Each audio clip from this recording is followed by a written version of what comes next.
Calm your mind with chakra-based meditation music. Saregama Karwa Wellness.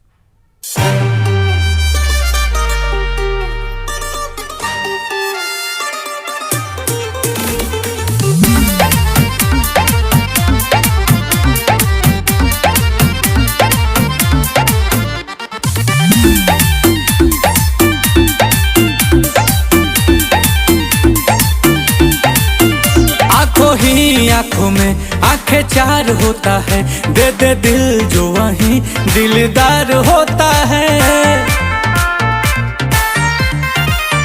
आँखों में आंखें चार होता है, दे दे दिल जो वहीं दिलदार होता है। अपने सनम को प्यार से हमको थोड़ा देखा कीजिए।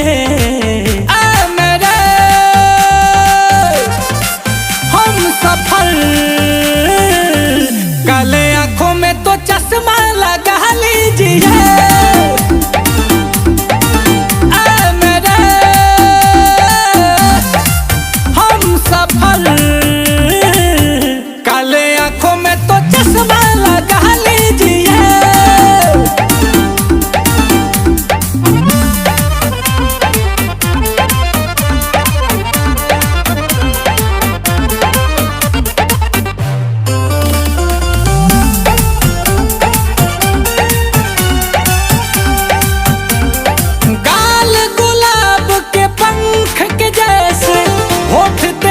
मधुशाला है, कह दो सभी से आज अभी से आपका ये दिल वाला है।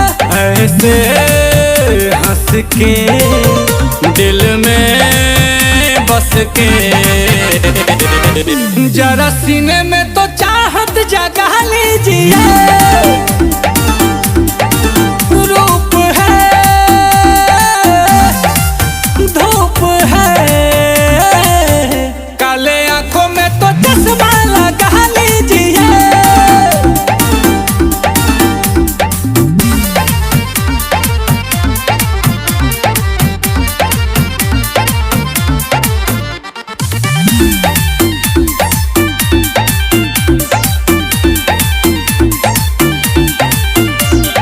हुस्न की रानी तू मस्तानी, मौसम की बहार है तू।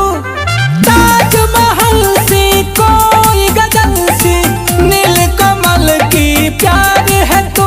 ओ मेरी जान जा आए है मजा।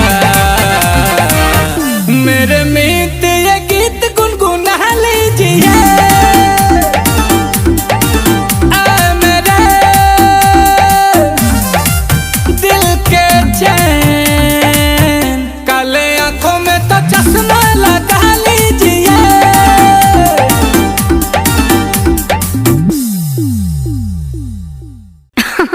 अरे पूरा इंडिया हिली बाबू, खाली तू देखत जा।